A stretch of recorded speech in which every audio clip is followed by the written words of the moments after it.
Kuna shafaa inawahusu watu wote, al-maqamul mahmud, si tu ya ummati Muhammadi, ni ya nyumati zote, kuanzia kwa baba yetu Adam mpaka mwanadamu wa mwisho.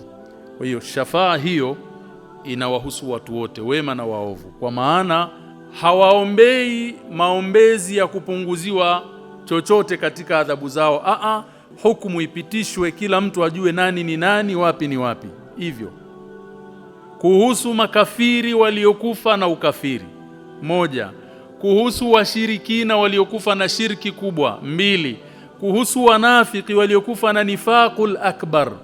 Hawa ndio wale ambao Allah anasema fama tanfa'uhum shafa'atu shafi'in.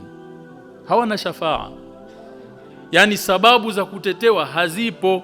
Ndio unamkuta Mtume sallallahu alaihi wa alihi wasallam alihangaika mno na ammi yake mzee Abu Talib, akimwambia tamka hii kalima nipate sababu ya kukutetea siku ya Kiyama.